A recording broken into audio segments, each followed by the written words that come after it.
everybody, it's HebbieDobby. I'm back in Oregon, back to work, back to real life, back to reality. Just got back from a vacation. Of course, all of you know this, Vegas and Utah, and had a fabulous time. Had a meetup with Kathy, KB doing HCG1, and we had a really fun time together, and I hope someday we get to meet again. I wanted to take this opportunity to talk about eating on vacation, P3, P4. I was fortunate enough, we were staying in condominiums, both locations, and had a full kitchen that we were able to use.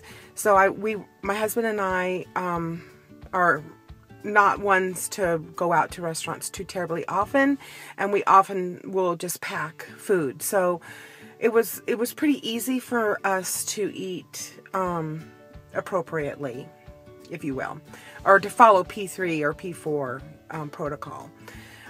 We did go out and well, let me just tell you some of the things that we ate.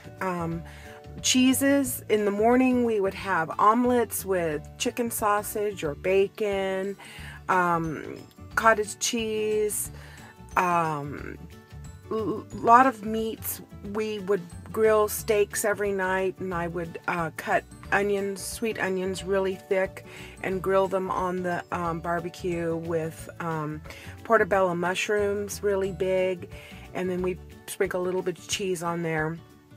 In the morning, I would always have my iced espresso. I brought my own espresso making machine, not machine, but coffee maker, espresso maker. We always had apples and oranges on hand and a bowl full of almonds. I would roast my own almonds, and so we nibbled quite a bit on almonds, actually. The thing that I think was a saving grace for me is that I made my own crackers out of almond meal, Parmesan cheese, and the egg white. And then when we would be out, we had a little cooler with ice that would have salamis and cheeses, and then my husband would have his crackers and I would have mine. So we had a lot of cheese and crackers. I bought a roasted chicken, and we would have just chicken meat, and then at the end I had made a chicken salad.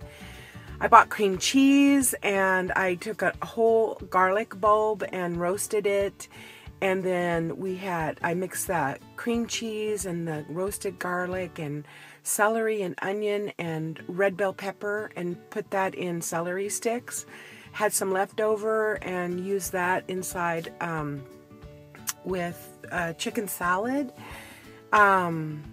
Before I made my crackers, I had a bag of pork rinds, and I would just use those as my crackers, but really, really liked the crackers a lot. And then we went out to Carl's Jr. once, and I had one of their low-carb burgers, which is any of their burgers, they will just do a lettuce wrap as opposed to a bun. We bought a corn dog and a hot dog, and I had 2 bites of the corn dog, and then the hot dog, I ate the meat but not the bread. We did go to In-N-Out. Never been to In-N-Out. Here in Oregon, we don't have them, and so we split a burger and french fries, and I probably had about 10 french fries and half of a In-N-Out burger.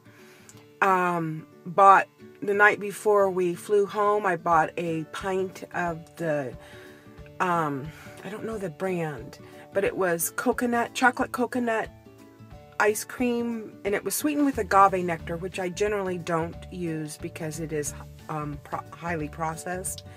But I was in the mood for some ice cream, so that was the closest I could get without eating sugar.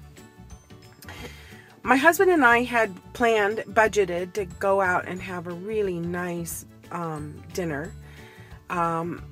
But, you know, when it came time to doing it, it was just like, you know, I'm not in that frame of mind anymore where it was go and eat just to be eating. And so I told him I'd rather we didn't. And so he was game for that because it was going to be at least $100 for us to go have dinner together in this one restaurant we had picked out. One of my other goals is every time any of my friends go to or to Las Vegas is I love the Ethel M chocolates. There's a lemon truffle that they make. It's a dark chocolate truffle. It's the only time I like dark chocolate. And I always have somebody bring me back one. And I was determined I was going to get my lemon truffle because it was tradition. And we were late getting to the airport, long story short. I never made it to an Ethel M counter and flew home without my Ethel M. And I got to thinking, you know, if I had a lemon truffle recipe, then I could just dip the lemon truffle in some dark chocolate and have my own. So I have decided, it was just a really simple decision, easy to make. I could use HebbieDobby's lemon truffle recipe and dip it in chocolate. You know, I have to tell you something funny though. My lemon truffle recipe vlog has got the second highest hits on all of my 240 something videos that I now have. And I have made lemon truffles twice. Once when I met SlimSteve up at a tavern and gave him some lemon truffles to try. And the second time I've ever made them is when I did my cooking vlog. And ever since then, I have not made a lemon truffle. So, out of all you would think, make them and eat them all the time, it would be me. It's not. So I'll put my lemon truffle recipe vlog down below so that any of you who haven't ever heard of it, you can give it a try when you're on P3 or whatever. But it's a nice change from Chocolate Delight. Anyway, that was all about food, but I did want to say just in general is that even on vacation, you can make it work. We were gone for 7 days, and you know, with the exception of the half of the hamburger with bread and 2 bites of corn dog, I stayed within what I consider my limitations right now as I'm following the protocol for P3 and P4. I never want to choose to have sugar ever again. I think I was very fortunate to be able to prepare the foods that I wanted and needed as I'm trying to get down to a normal size. So it's doable, and I know that not everybody's in that situation where you do have to do restaurant foods and you just never know what is being put on your food product, as we've all discussed in all of our vlogs. But you know what the good feeling was? The food wasn't calling my name. I didn't ever have a moment or an incident where